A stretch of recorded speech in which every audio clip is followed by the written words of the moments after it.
कहानी की शुरुआत अंतरिक्ष के एक घने अंधेरे से होती है। पृथ्वी की तरफ तेजी से एक स्पेसशिप बढ़ रहा है। यह स्पेसशिप लाइफ फाउंडेशन नाम की एक बहुत बड़ी और ताकतवर कंपनी का है।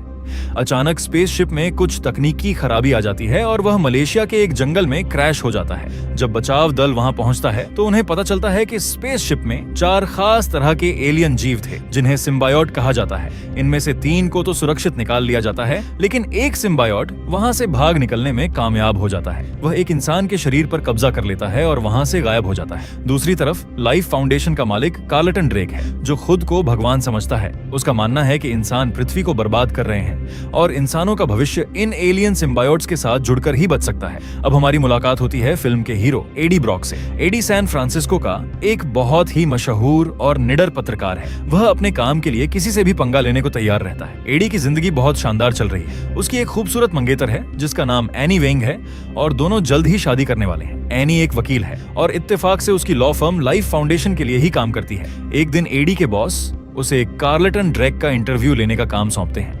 बॉस उसे साफ हिदायत देते हैं कि ड्रेक से कोई भी कड़वा सवाल नहीं पूछना है, लेकिन एडी की फितरत ही कुछ और है। रात को जब एनी सो रही होती है तो एडी चुपके से उसके लैपटॉप में लाइफ फाउंडेशन से जुड़े कुछ गुप्त दस्तावेज पढ़ लेता है। उसे पता चलता है कि ड्रेक अपनी कंपनी में इंसानों पर जानलेवा और गैर कानूनी एक्सपेरिमेंट कर रहा है, जिसमें कई लोगों की जान भी जा चुकी है। अगले दिन जब एडी ड्रेक का इंटरव्यू लेने पहुंचता है तो वह खुद पर काबू नहीं रख पाता। वह ड्रेक से सीधे उन मौतों और गैर कानूनी एक्सपेरिमेंट्स के बारे में सवाल पूछने लगता है। यह सुनकर ड्रेक भड़क जाता है और बीच में ही इंटरव्यू खत्म कर देता है।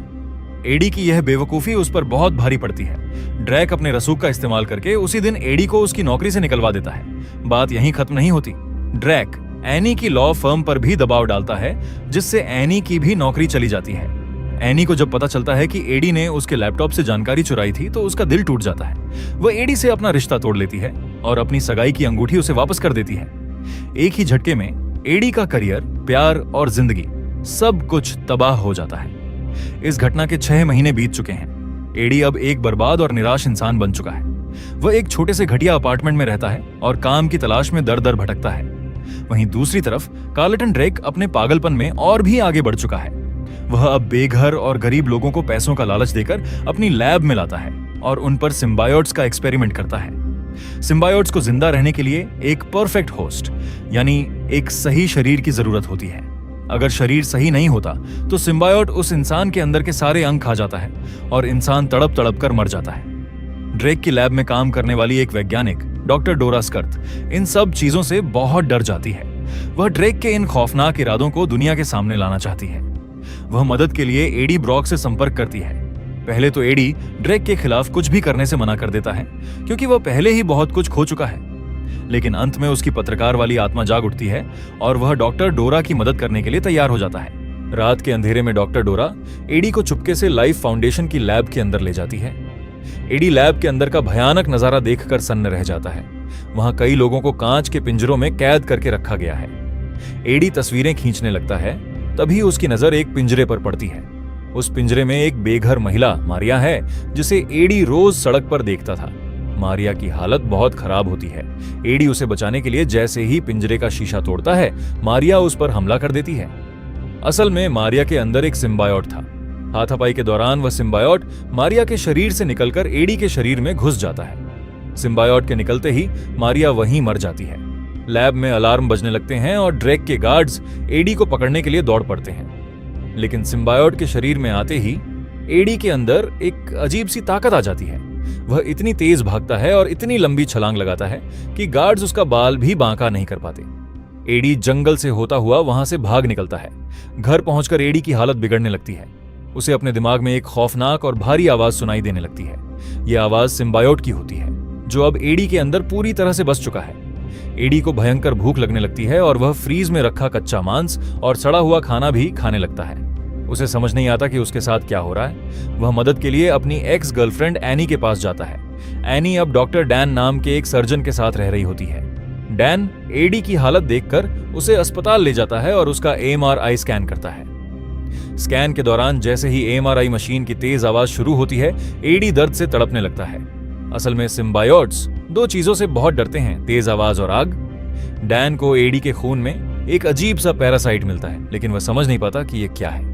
दूसरी तरफ ड्रेक को पता चल जाता है कि उसका सबसे कीमती सिम्बायोट एडी ब्रॉक के शरीर में है। ड्रेक डॉक्टर डोरा को मार देता है और अपने गुंडों को एडी को पकड़ने के लिए भेजता है। जब एडी अपने अपार्टमेंट में होता है तभी ड्रेक के हथियारबंद गुंडे वहां पहुंच जाते हैं और एडी को घेर लेते हैं। एडी डर कर हाथ खड़े कर देता है, लेकिन तभी उसके शरीर से काले रंग के लंबे लंबे हाथ निकलते हैं और गुंडों की बेरहमी से पिटाई शुरू कर देते हैं। एडी हैरान रह जाता है क्योंकि वह कुछ नहीं कर रहा होता, बल्कि उसके अंदर बैठा सिम्बायोट यह सब कर रहा होता है। सिम्बायोट उन गुंडों को हवा में उछाल देता है और उनकी हड्डियां तोड़ देता है। इसके बाद शुरू होती है एक जबरदस्त मोटरसाइकिल चेज। एडी अपनी बाइक से भागता है और गुंडे गाड़ियों और ड्रोन से उसका पीछा करते हैं। इस पूरे रास्ते में सिम्बायोट एडी की रक्षा करता है और गुंडों की गाड़ियों को तहस नहस कर देता है। अंत में एक जोरदार टक्कर होती है और एडी हवा में उड़ जाता है, लेकिन जमीन पर गिरने से पहले सिम्बायोट पूरी तरह से एडी के शरीर को ढक लेता है और एक विशाल काले और खूंखार राक्षस का रूप ले लेता है। यह है वेनम। वेनम एक गुंडे का सिर चबा जाता है और फिर वापस एडी के शरीर के अंदर छिप जाता है। इसके बाद वेनम और एडी के बीच बातचीत शुरू होती है। वेनम एडी को बताता है कि वह कोई बीमारी नहीं है, बल्कि एक परग्रही जीव है। वह कहता है कि हम दोनों मिलकर इस दुनिया में जो चाहें वह कर सकते हैं। वेनम यह भी बताता है कि वह अपने ग्रह पर एक लूजर था, ठीक वैसे ही जैसे एडी पृथ्वी पर एक लूजर है। इसीलिए वेनम को एडी का शरीर और यह पृथ्वी बहुत पसंद आती है। अब वे दोनों एक ही शरीर में एक साथ रहने लगते हैं। एडी वेनम को समझाता है कि वह बेकसूर लोगों को नहीं मार सकता और न ही खा सकता है। वेनम मान जाता है कि वह सिर्फ बुरे लोगों को ही अपना शिकार बनाएगा। इस बीच कहानी में एक और बड़ा मोड़ आता है। जो सिम्बायोट मलेशिया में क्रैश के बाद भाग गया था, उसका नाम रायट है। रायट वेनम से भी ज्यादा ताकतवर और खतरनाक है। वह एक छोटी बच्ची के शरीर से होता हुआ लाइफ फाउंडेशन पहुंच जाता है और कार्लटन ड्रेक के शरीर पर कब्जा कर लेता है। ड्रेक और रायट दोनों के इरादे एक जैसे हैं। वे चाहते हैं कि लाइफ फाउंडेशन का स्पेसशिप वापस अंतरिक्ष में जाए और वहां से लाखों सिम्बायोट्स की एक पूरी फौज पृथ्वी पर ले आए, ताकि वे इंसानों को खत्म करके पृथ्वी पर अपना राज्य कर सकें। दूसरी तरफ एनी को पता चल जाता है कि एडी के अंदर एक एलियन है। वह MRI रूम की तेज आवाज का इस्तेमाल करके वेनम को एडी के शरीर से अलग कर देती है। वेनम के अलग होते ही एडी को ड्रेक के गुंडे पकड़ लेते हैं और जंगल में मारने के लिए ले जाते हैं। वेनम एक कुत्ते के शरीर में घुसकर लाइफ फाउंडेशन पहुंचता है और वहां वह एनी के शरीर में प्रवेश कर जाता है। एनी एक खतरनाक और आकर्षक फीमेल वेनम बन जाती है और गुंडों को मारकर एडी की जान बचाती है।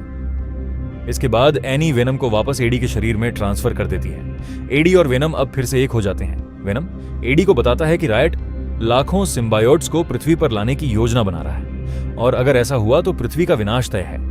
वेनम तय करता है कि वह रायट को रोकेगा क्योंकि उसे पृथ्वी और एडी के साथ रहना पसंद आ गया है। ड्रेक स्पेसशिप को लॉन्च करने की तैयारी कर चुका है और लॉन्च पैड पर पहुंच जाता है। एडी और वेनम वहां पहुंचते हैं और फिर शुरू होती है ड्रेक और एडी यानी रायट और वेनम के बीच एक खौफनाक और भयानक लड़ाई। रायट वेनम से आकार में बहुत बड़ा और ज्यादा हिंसक है। वह अपने शरीर से खतरनाक हथियार निकालता है। दोनों एलियंस के बीच की लड़ाई इतनी भयंकर होती है कि आसपास की सारी चीजें तबाह होने लगती हैं। रायट वेनम को बुरी तरह घायल कर देता है और उसे एडी के शरीर से अलग करके एडी के सीने में एक धारदार हथियार घोंप देता है। एडी खून से लथपथ होकर जमीन पर गिर जाता है और ऐसा लगता है कि उसकी जान चली जाएगी। रायट ड्रेक के साथ स्पेसशिप के अंदर घुस जाता है और रॉकेट उड़ने के लिए तैयार हो जाता है, लेकिन वेनम एडी को मरने नहीं दे सकता। वह रेंगते हुए एडी के पास पहुंचता है और उसके शरीर के घावों को भरते हुए फिर से उससे जुड़ जाता है। वेनम रॉकेट के ऊपर चढ़ जाता है और अपनी पूरी ताकत लगाकर अपनी एक नुकीली तलवार रॉकेट के ईंधन टैंक में मार देता है। रॉकेट से तेज लपटें निकलने लगती हैं। आग और भयंकर धमाके की आवाज, जो सिम्बायोट्स की सबसे बड़ी कमजोरी है, राइट और ड्रैक को तड़पा देती है।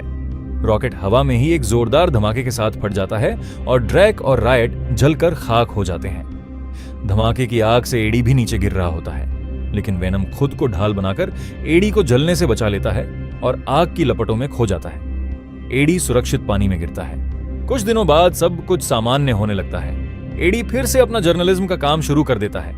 वह एनी से मिलता है और उनके बीच की कड़वाहट भी थोड़ी कम हो जाती है। एनी को लगता है कि वेनम उस दिन रॉकेट के धमाके में मारा गया था, लेकिन असलियत कुछ और है। वेनम अभी भी एडी के अंदर जिंदा है और दोनों ने एक दूसरे के साथ शांति से रहना सीख लिया है। एडी अपनी पसंदीदा किराने की दुकान पर जाता है। वहां एक गुंडा दुकान मालकिन मिसेस चेन से पैसे छीनने की कोशिश करता है। एडी अचानक वेनम में बदल जाता है और उस गुंडे को डराकर उसका सिर चबा जाता है। मिसेस चेन यह सब देखकर हैरान रह जाती है। वेनम वापस एडी बन जाता है और शांति से दुकान से बाहर निकल जाता है। फिल्म के अंत में एक बहुत ही खास सीन दिखाया जाता है। एडी ब्रॉक अपने एक नए और बहुत बड़े इंटरव्यू के लिए सैन क्वेंटिन जेल पहुंचता है। वहां वह एक बेहद खतरनाक और पागल सीरियल किलर से मिलता है जिसे एक पिंजरेनुमा सेल में रखा गया है। उस किलर के घुंघराले लाल बाल हैं और वह अपने खून से दीवार पर कुछ लिख रहा होता है। यह किलर कोई और नहीं बल्कि क्लीटस कैसिडी है। वह एडी की तरफ मुड़ता है और मुस्कुराते हुए कहता है कि जब मैं यहां से बाहर निकलूंगा और मैं निकलूंगा तब यहां कत्लेआम मचेगा, यानी कार्नेज होगा। और इसी खतरनाक डायलॉग के साथ यह फिल्म खत्म हो जाती है।